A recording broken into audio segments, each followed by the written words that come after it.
आज एक हम ऐसी बीमारी के विषय में बात करेंगे जो अभी तक के जितने भी सेशन हुए हैं, पहली बार ये बीमारी के विषय में हम बात कर रहे हैं। और कई बार से हम इसको चर्चा करने चाहते थे, लेकिन किसी कारणवश ये छूट रहा था, जिसका नाम है बीपीएच। बीपीएच शायद कुछ लोग सुने होंगे या ना सुने होंगे, लेकिन आज पहली बार शायद आपको सुनने में आ रहा है। बीपीएच का फुल फॉर्म होता है बेनाइन प्रोस्टेट हाइपरट्रोफी, जिसको हम लोग आम भाषा में कहते हैं प्रोस्टेट बढ़ गया। प्रोस्टेट बढ़ रहा है और रोज हमारे पास आज रिपोर्ट आते हैं और लोग कहते हैं कि हमारा प्रोस्टेट बढ़ रहा है। उसका जो वॉल्यूम है 26 से 29 के आसपास होना चाहिए। वो वॉल्यूम जब बढ़ जाता है, लगभग 26 के आसपास होता है, जब वो वॉल्यूम बढ़ जाता है, उसका साइज बढ़ जाता है, तो उसको कहते हैं प्रोस्टेट बढ़ गया। प्रोस्टेट हर पुरुष में होता है, एक सेक्सुअल ऑर्गन होता है। इसके विषय में अभी हम थोड़ा चर्चा करेंगे। लेकिन बीपीएच जिसको कहते हैं बेनाइन प्रोस्टेट हाइपरट्रोफी, बेनाइन का मतलब होता है दो तरह के ट्यूमर होते हैं। अभी भी जो लोग अभी मीटिंग में नहीं जुड़े हैं और ऐसे आपको लग रहा है जिनकी उम्र 50 साल के ऊपर है, 50 साल क्रॉस हो गई है, 50 के हैं, उनको एक बार कॉल करके जरूर, क्योंकि इसमें संख्या तो पैक हो गई है, यूट्यूब में आप लोग उनको जरूर बैठाइए, क्योंकि आपके बताने से और हमारे बताने में अंतर रहेगा। जब हमारी बात वो डायरेक्ट सुनेंगे तब समझ में जरूर आएगी। तो आज हम बात करेंगे बेनाइन। बेनाइन का मतलब होता है दो तरह के ट्यूमर होते हैं। एक ट्यूमर होता है बेनाइन और दूसरा होता है मैलिग्नेंट।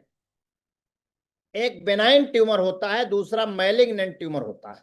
बेनाइन का मतलब होता है जो साधारण गांठ होती है, जो साधारण गांठ होती है उसको कहते हैं बेनाइन। बेनाइन प्रोस्टेट हाइपरट्रोफी मतलब जो प्रोस्टेट होती है वो हमारी ग्रंथि होती है, ये ग्रंथि का, प्रोस्टेट ग्रंथि का बढ़ जाना, वो किस कंडीशन बनेगी? बेनाइन कंडीशन में। मतलब बिना कैंसर वाली जो हमारी प्रोस्टेट ग्रंथि है अपने साइज में अगर बढ़ जाती है, उसको कहते हैं बीपीएच, बेनाइन प्रोस्टेट हाइपरट्रोफी। इसके दो कारण होते हैं। पहला कारण होता है हार्मोनल थ्योरी और दूसरा कारण होता है कार्सिनोमेटस थ्योरी। पहला कारण होता है हार्मोनल थ्योरी और दूसरा कारण होता है कार्सिनोमेटस थ्योरी। हार्मोनल थ्योरी क्या होती है? 50 साल की उम्र जैसे हमारी क्रॉस होती है, 50 साल की उम्र के बाद हमारे शरीर में हार्मोनल चेंजेज होते हैं। 50 साल के बाद हमारे शरीर में हार्मोनल चेंजेज होते हैं। और जैसे हार्मोन चेंज होते हैं तो पुरुषों में महिलाओं वाले हार्मोन बढ़ जाते हैं, पुरुषों में महिलाओं वाले हार्मोन बढ़ जाते हैं, और महिलाओं में पुरुषों वाले हार्मोन बढ़ जाते हैं। उल्टा होता है। और जैसे हमारे शरीर में एंड्रोजन हार्मोन की अधिकता होती है, लेकिन ये एंड्रोजन हार्मोन कम होने लगता है और एस्ट्रोजन हार्मोन बढ़ने लगता है। और जैसे एस्ट्रोजन हार्मोन बढ़ता है 50 के बाद, वैसे हार्मोन के बढ़ने के कारण हमारी जो ग्रंथि होती है, प्रोस्टेट ग्रंथि होती है, वो बढ़ जाती है, जिसको कहते हैं बेनाइन प्रोस्टेट हाइपरट्रोफी। महिलाओं में उल्टा होता है। महिलाओं में एंड्रोजन हार्मोन बढ़ने लगता है, जिस कारण से 50 साल के बाद कुछ महिलाओं में दाढ़ी मूछ आने लगती है, चेहरे में बाल आने लगते हैं। ये पुरुषों वाले हार्मोन इनसे होने लगते हैं। पुरुषों में जब एस्ट्रोजन बढ़ता है, किसी किसी का चेस्ट निकलने लगता है, उसका चेस्ट बाहर आ जाता है। तो ये एस्ट्रोजन के कारण होता है। एस्ट्रोजन के कारण बीपीएच होता है। एस्ट्रोजन के कारण पुरुषों में चेस्ट बाहर आने लगता है, सीने में उभार आने लगता है, ऐसा होता है। और महिलाओं में एंड्रोजन के कारण होता है। यह प्रोस्टेट एक सेक्सुअल ऑर्गन है। यह ब्लैडर के जस्ट नीचे होता है। जो हमारी पेशाब की थैली होती है, एक किडनी होती है, दो किडनी होती है, दोनों किडनी से एक यूरेटर लगा होता है। एक यूरेटर लेफ्ट किडनी में, एक यूरेटर राइट किडनी में। दोनों यूरेटर एक नली होती है, और यूरेटर के बाद जो हमारा यूरिन निकलता है, जो हमारा ब्लैडर किडनी से यूरिन जो फॉर्म होता है, वो यूरेटर के द्वारा ब्लैडर में इकट्ठा होता है। और ब्लैडर से एक नली होती है जिसको यूरेथ्रा बोलते हैं। यूरेथ्रा के दोनों साइड, यूरेथ्रा के पेशाब की नली जिसको बोलते हैं, यूरेथ्रा के दोनों साइड प्रोस्टेट होता है। ब्लैडर के जस्ट नीचे, ब्लैडर के जस्ट नीचे जहां पेशाब इकट्ठा होता है उसको हम लोग ब्लैडर बोलते हैं, या मूत्राशय बोलते हैं, या मूत्र की थैली बोलते हैं, कुछ भी बोल सकते हैं। उसके नीचे यूरेथ्रा होती है, नली होती है, और उससे बाहर पेशाब निकलती है। तो ब्लैडर के जस्ट नीचे यूरेथ्रा के दोनों साइड, बीच में यूरेथ्रा है, यूरेथ्रा के दोनों साइड प्रोस्टेट होता है। इसके 3 लोब होते हैं, 2 मीडियल होते हैं, 1 लेटरल होता है। 2 मीडियली होते हैं, 1 लेटरल होता है। और मीडियली एक हमारा जो प्रोस्टेट के साइड में एक मीडियली जो होता है स्क्रोटम से जुड़ा होता है, जहां से स्पर्म जाता है और वो सीधे यूरिन के जो रास्ता होती है, यूरेथ्रा होती है, उसमें जाके खुलता है। इसका हमने आपको एनाटॉमिकल पोजीशन बताने की प्रयास किया है। तो यूरेथ्रा जो होती है 3 तरह के होते हैं, 3 उसके लोब होते हैं, एक मीडियल, 2 मीडियल होते हैं, 1 लेटरल होता है। तो इस तरह से एक तो कारण हमने बता दिया। दूसरा जो कारण होता है बीपीएच का, कार्सिनोमेटस। कार्सिनोमेटस क्या होता है? अगर किसी का प्रोस्टेट कभी कभी बढ़ जाता है और वो कार्सिनोजेनिस हो जाता है, मतलब कैंसर के कारण अगर प्रोस्टेट बढ़ता है, जनरली ज्यादातर 90% कैंसर के कारण नहीं होते, बेनाइन होते हैं। लेकिन अगर किसी का ट्यूमर ऐसा बढ़ रहा है जो कैंसर के कारण वो ट्यूमर बढ़ रहा है प्रोस्टेट का, तो वो उसको कार्सिनोमेटस थ्योरी कहते हैं। कार्सिनोमेटस थ्योरी में जो हमारा उसका ट्यूमर होता है वो कैप्सुलेटेड नहीं होता, मतलब उसके ऊपर कैप्सूल नहीं होती, वो किसी भी ऑर्गन में जाके एंटर कर सकता है। लेकिन जो हमारा बेनाइन होता है वो कैप्सुलेटेड होता है, वो किसी भी ऑर्गन में जाके एंटर नहीं करता। अब इसका साइड इफेक्ट क्या होता है? मान लीजिए किसी को प्रोस्टेट हो गया, उसका नुकसान क्या होगा? प्रोस्टेट का नुकसान होगा कि दोनों तरह से, प्रोस्टेट चूंकि ब्लैडर के नीचे है, तो जब प्रोस्टेट बढ़ता है तो एक तो बढ़ता है ऊपर तरफ, तो जब ऊपर की तरफ बढ़ता है तो ब्लैडर में इन्वेजिनेट करता है, ब्लैडर के अंदर घुसने का प्रयास करता है। तो ब्लैडर के अंदर जब घुसने का प्रयास करता है, ऊपर की ओर बढ़ता है, तो वहां एक पाउच बन जाता है। और जब पाउच बन जाता है, जब हम यूरिन पास करते हैं तो पूर्ण रूप से यूरिन बाहर नहीं निकल पाता, कुछ यूरिन रह जाता ब्लैडर में, पेशाब के थैली में, मूत्राशय में कुछ यूरिन प्रॉपर पास नहीं हो पाता, रुक जाता है। क्यों रुक जाता है? क्योंकि प्रोस्टेट वहां इन्वेजिनेट कर दिया है, ब्लैडर के अंदर घुस गया है, जिस कारण से वहां एक पाउच बन जाता है। और जब पाउच बन जाता है तो पूरी पेशाब नहीं निकल पाती, कुछ रह जाती है। अब रहने से क्या होगा? रहने से पेशाब कुछ दिन तक इकट्ठा रहती है, और उसमें जो क्रिस्टल्स होते हैं वो सेडिमेंट होते हैं, और सेडिमेंट होने के बाद वो क्रिस्टल्स स्टोन फॉर्मेशन करा देते हैं, पत्थरी का निर्माण कर देते हैं। एक नुकसान। दूसरा नुकसान ये होगा कि वो वहां पर बहुत दिन तक यूरिन जब पास नहीं होती तो इकट्ठा रहती है, तो उसमें इन्फेक्शन होने लगता है। तो जब यूरिन में इन्फेक्शन होते हैं तो उसको यूटीआई कहते हैं, यूरिनरी ट्रैक्ट इन्फेक्शन। पेशाब में जलन होने लगेगी, पेशाब रुकने लगेगी, हल्की बुखार आने लगेगी। वो जब ज्यादा रुक जाएगी तो उसके कारण से उसका बैक प्रेशर होने लगता है। तो बैक प्रेशर वो हमारे यूरेटर में जाएगा, फिर यूरेटर के ऊपर किडनी में जाएगा, और उसका प्रेशर करेगा तो किडनी को भी खराब कर सकता है, यूरेटर को भी खराब कर सकता है, और पेन भी हो सकता है, पेनफुल मिक्चुरेशन भी होता है। तो एक तो ब्लैडर में अगर हमारा प्रोस्टेट घुस गया है तो कैलकुलस फॉर्मेशन करेगा, पथरी का निर्माण करेगा। और इसी कारण से कभी कभी ये इसको वेजिकल पाइल्स भी वहां निर्माण हो जाते हैं, ब्लैडर के अंदर छोटे छोटे पाइल्स आते हैं, और वो पाइल्स जब रक्चर होते हैं, वो पाइल्स जब फूटते हैं तो कभी कभी जो ब्लीडिंग, यूरिन के रास्ते से ब्लड निकलने लगता है।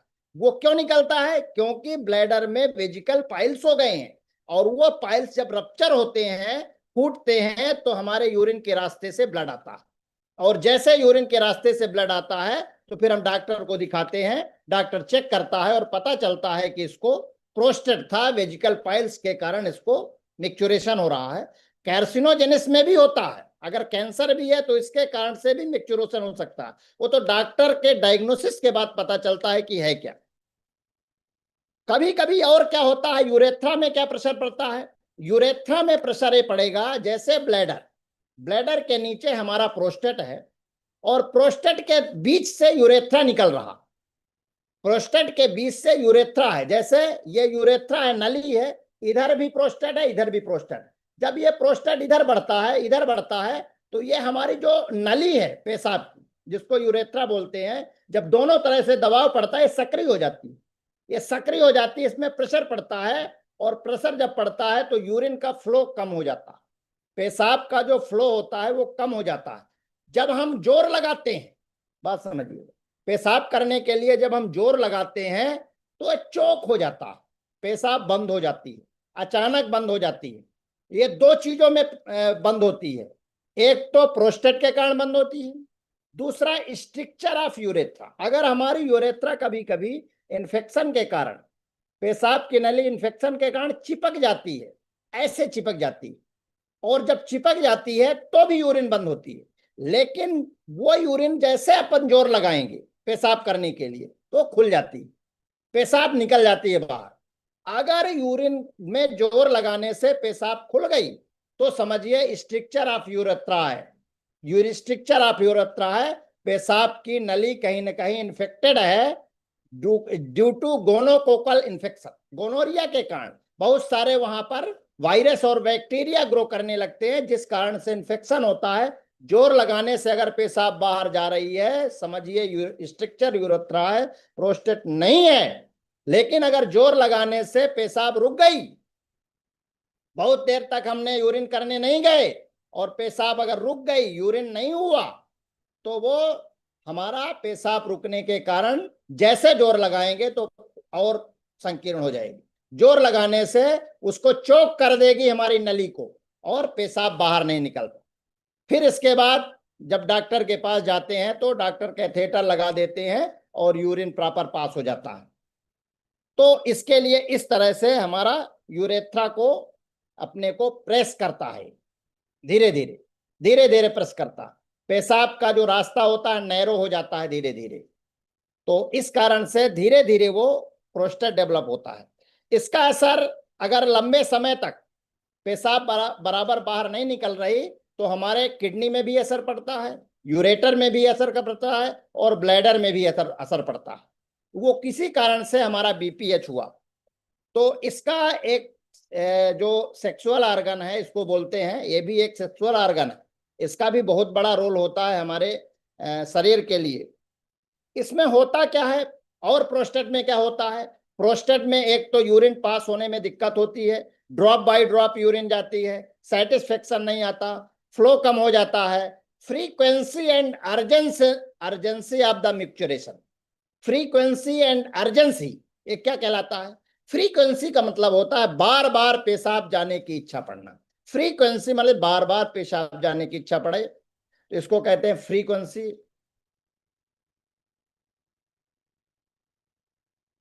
लाइट थोड़ा गोल हुई है, चलिए।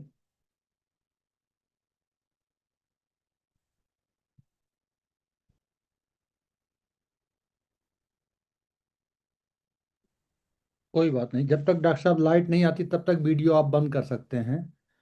हाँ जैसे लाइट हाँ, आए तो वीडियो चलिए चालू चलिए करेंगे वो तो। फिर, हाँ जी सर। जी। Frequency and urgency of the micturition. Frequency मतलब बार बार पेशाब जाने की इच्छा पड़ना, और अर्जेंसी का मतलब होता है, अर्जेंसी का मतलब होता है अर्जेंट। अगर हम यूरिन पास करने नहीं गए तो ऐसा लगता है कि यूरिन हमारी तुरंत निकल जाएगी, उसको कहते हैं अर्जेंसी ऑफ द मिक्चुरेशन। तो फ्रीक्वेंसी एंड अर्जेंसी मतलब बार बार पेशाब जाना और तुरंत जाना, फिर वह सारे काम आप छोड़ के जाना पड़ेगा, ये हमारे लक्षण होते हैं frequency and urgency of the micturition. तो ये बार बार स्ट्रक्चर बताने की जरूरत पड़ती है। इसमें हमने ट्रीटमेंट के लिए कैथेटर लगाने की बात करी है, और इसके लिए हम लोग एक टेस्ट करते हैं जिस टेस्ट का नाम है पर रेक्टल एग्जामिनेशन। पर रेक्टल एग्जामिनेशन में क्या करते हैं, इंडेक्स फिंगर, ये जो बड़ी वाली उंगली होती है, ग्लव्स पहन के इस उंगलों को रेक्टम में डालते हैं, रेक्टम में डालते हैं मतलब गुद द्वार से डालते हैं, गुद द्वार से इसका एग्जामिनेशन होता है। और सीधे लेटा देते हैं पेशेंट को, और रेक्टल में जैसे इसको डालते हैं तो right lobe of the prostate, prostate का जो राइट लोब होता है वो हमको फर्म की तरह मालूम पड़ता है। फर्म मतलब जैसे होती है कॉर्क की गेंद होती है जो थोड़ा थोड़ा दबती है, जो क्रिकेट खेलते हैं और कॉर्क की गेंद यूज करते हैं, कॉर्क की गेंद थोड़ा थोड़ा दबती है, उसको फर्म कहते हैं। अगर वो कार की गेंद जैसे दब रहा है, राइट साइड में लोब आपको टच हो रहा है, तो समझिए प्रोस्टेट बेनाइन है। अगर स्टोनी हार्ड है, अगर वो प्रोस्टेट स्टोनी हार्ड है, मतलब पत्थर के समान कड़ा अगर आपको फील हो रहा है अंगुली में, तो समझिए कि वो कार्सिनोजेनिस हो सकता है, और उसके लिए फिर प्रॉपर इन्वेस्टिगेशन की जरूरत पड़ती है। इसके लिए एक ऑपरेशन होता है, उस ऑपरेशन का नाम होता है transurethral resection of prostate. Transurethral resection of prostate, इस ऑपरेशन का नाम होता है, आजकल इसको कहते हैं TURP, TURP, transurethral resection of prostate. Prostate को यूरेथ्रा के द्वारा जाते हैं और जो उसका बढ़ा हुआ पार्ट है उसको कट करके बाहर करते हैं और उसका पैसेज क्लियर कर देते हैं। तो इस तरह के ऑपरेशन होते हैं, लेकिन इसके ऑपरेशन के बाद भी इम्पोर्टेंसी हो सकती है। और यदि वहां के मसल्स कट गए, यूरेथ्रल कोई मसल्स कट गए जो हमारे ब्लैडर को कंट्रोल करते हैं, जो हमारे यूरिन पास होने को रोकते हैं, अगर ऐसी कोई स्फिंक्टर मसल कट गई तो बिना, बहुत सारे लोगों को आप देखे होंगे कि ऑपरेशन के बाद यूरिन ऑटोमेटिक पास होने लगता है, यूरिन में कंट्रोल नहीं रहता, तो वो भी एक साइड इफेक्ट कॉम्प्लिकेशन ऑपरेशन के बाद हो सकते हैं। वैसे जनरली होते कम हैं, लेकिन हो सकते हैं। तो ये हार्मोनल चेंजेस के कारण होता है। और इसके लिए हम लोगों को बचाव के क्या उपाय हैं? ऐसे चूंकि हमारा जो गामा ओरिजिनल है, गामा ओरिजिनल का काम क्या है? गामा ओरिजिनल हमारे शरीर के जितने भी हार्मोन्स हैं, जैसे एज के साथ जो हार्मोनल बढ़ते हैं, महिलाओं में पुरुषों के, पुरुषों में महिलाओं के हार्मोन जो बढ़ जाते हैं, गामा ओरिजिनल हार्मोन को कंट्रोल करने का काम करता है, पहला। दूसरा, गामा ओरिजिनल हमारे हार्मोन को बैलेंस करने का काम करता है। गामा ओरिजिनल जो बढ़ी हुई चीज है, चूंकि ये हमारा प्रोस्टेट बढ़ता है, कहीं ना कहीं एंटी इन्फ्लेमेटरी का काम करता है गामा ओरिजिनल। तो एंटी इन्फ्लेमेटरी के कारण जिस चीज में स्वेलिंग आ गई है, कोई चीज बढ़ गई है, उसको कम करने का काम करते हैं gamma original. Nutricharge veg omega, दूसरा Nutricharge veg omega. Nutricharge veg omega के कारण बढ़ी हुई चीज कम होती है। हमने कई मरीजों को, गांठ के मरीजों को, ट्यूमर के मरीजों को, बेनाइन ट्यूमर के मरीजों को, साधारण गांठ के मरीजों को, सिस्ट के मरीजों को गामा और वेज ओमेगा दिया, उनकी धीरे धीरे गांठ डिसअपियर होने लगी, धीरे धीरे गांठ का साइज कम होने लगा। इसी तरह से अगर प्रोस्टेट का अगर किसी का है, 2-2 कैप्सूल आप 3 टाइम दीजिए, वेज ओमेगा 2 टाइम दीजिए, और साथ में यूरिन पास कराने वाली चीज दीजिए, पानी ज्यादा से ज्यादा मात्रा में उनको यूज करने की सलाह दीजिए। पानी की कमी ना होने पाए, गर्मियों में पानी की कमी हो जाती है, शरीर में डिहाइड्रेशन होने लगता है, जिस कारण से और यूरिन में दिक्कत होने लगती है, इसलिए पानी की मात्रा को बढ़ा देना चाहिए। और आयुर्वेदिक बहुत सारी दवाइयां आती हैं साइज कम करने की, जैसे कांचनार गुग्गुल आप दे सकते हैं, गोक्षुरात गुग्गुल दे सकते हैं, चबा के 2-2 कैप्सूल देना है, धीरे धीरे उसका साइज कम होने लगता है। एलोपैथिक में टेंसुलोसिन देते हैं, टेंसुलोसिन 0.4 और 0.8 mg की आती है, उसको, उसमें धीरे धीरे साइज कम होने लगता है। तो ये डॉक्टर के सलाह से हमको लेना चाहिए, डायरेक्ट अपने को नहीं लेना चाहिए। और ऐसी थ्योरी से बचने के लिए, अगर यहाँ के प्रोडक्ट हम डेली यूज कर रहे हैं, ऐसी गंभीर बीमारियों से हम लोगों को बचा सकते हैं और बचे रह सकते हैं।